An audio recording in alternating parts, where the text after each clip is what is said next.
এ লজ্জা কার? Durgapur two Raj Bhavan.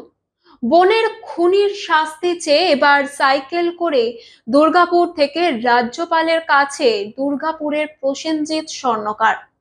Police প্রশাসনের কাছে বিচার চেয়েও আজও অধরা বোনের স্বামী। সন্দেহভাজনের নাম থানায় দিলেও সেও বুক ফুলিয়ে ঘুরছে শহরে। আজও খোঁজ পায়নি ভাগ্নে ভাগ্নির। প্রসেনজিৎ কি আদৌ পাবে সুবিচার? রাজভবন যাচ্ছি রাজ্যপালের সাথে কথা বলতে আমার বোনের মার্ডার কেস নিয়ে, যেটা আজ 21 মাস অলরেডি পার হয়ে গেছে, এখনো পুলিশ কোনো সুরাহা করতে পারেনি। অ্যাকচুয়ালি আমার যেটা মনে হচ্ছে পুলিশ কোথায় হয়েছিল এই সঠিক মার্ডার? 38 নম্বর ওয়ার্ড ইস্ট ইন্ডিয়া বস্তি। কবে হয়েছিল? 14ই অক্টোবর 2022। তারপর পুলিশের ভূমিকা? তারপরে পুলিশের ভূমিকা হবে, আমরা চেষ্টা করছি, কিন্তু অ্যাকচুয়ালি যেটা করা দরকার ছিল সেটা করেনি, আজও করছে না। বহুবার বলার সত্ত্বেও এমডি ছোটেলাল আর রুবি খাতুন কিলারের বোন এবং তার ফ্যামিলি, এদের কাছ থেকে পেট চিপে যদি পুলিশ কথা বার করবো মন করতো বা চেষ্টা করতো, তাহলে কিলার এতদিন লকআপে থাকতো, বাচ্চা দুটো ভালো ভালো পরিস্থিতিতে থাকতো, ফিরে পেতাম আমরা। এখনো পর্যন্ত কাকে কাকে জানিয়েছেন এটা? জানিয়েছি, আমি রাজ্যপালকে জানিয়েছি, সিএমকে জানিয়েছি, কলকাতা হাইকোর্টকে জানিয়েছি, দুর্গাপুর আসানসোল কমিশনারকে এবং এসডিএমকে জানিয়েছি। শুধু জানিয়েছি নয়, দুবার আমি লিখিত চিঠি করে জানিয়েছি। কোনো না, এখনো কোনো সেরকম স্টেপ দেখিনি। কেউ কি প্রভাবিত করছে? প্রভাবিত করছে বলতে আমার বাবার মারফত আমাকে বলা হয়েছিল, ছোটেলাল বলে একজন আছে যার নামটা আমরা সবসময় করছি, সে কিছু টাকা পয়সা নিয়ে ওর নামটা কেস থেকে তুলে নেওয়ার বা ওর নামটা উল্লেখ না করার জন্য।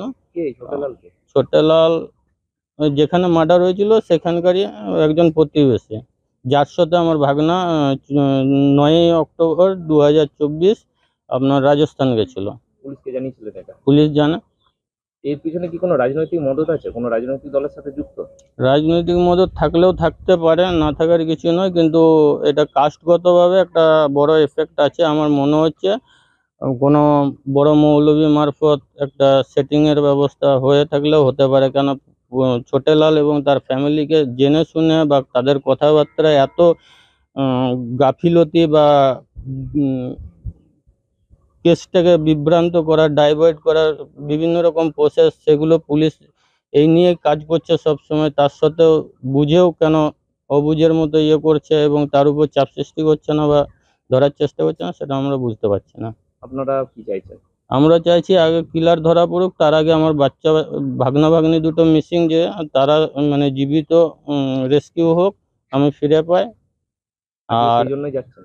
সেই জন্যই যাচ্ছি। এতদিন ধরে দুর্গাপুরে যে মার্ডারের উপর যে বিচার ব্যবস্থা, সেই বিচার ব্যবস্থাটা যাতে বদলানো হোক, সেই জন্য যাচ্ছি। কিসে যাচ্ছেন? সাইকেলে যাচ্ছি রাজভবন। পৌঁছাতে পারবেন মনে হয়? পৌঁছাতে পারবো, এখন যদি পুলিশ না আটকায় তাহলে পৌঁছাবো। কালকে টার্গেট তো রাখছি কালকে সকালের মধ্যে পৌঁছাতে, সেই জায়গায় 10টা 11টা 12টা হতে পারে। কোথায় গেল? আমার ছেলে আজকে রাজভবন গেল। কেন? সে বোনের সুবিচার পাওয়ার জন্য। এইখানের প্রশাসনকে জানিয়েছিলেন? হ্যাঁ, এখানকার প্রশাসনকে জানিয়েছিলাম, বারবার যাচ্ছি, একবার ছেড়ে বারবার করে যাচ্ছি, ওরা কোনো কাজ করছে না।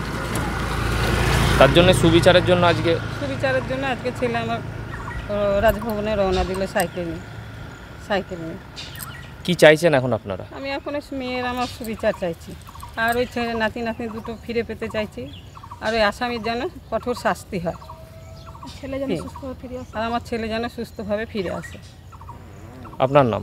আমার নাম মিনতি স্বর্ণকার।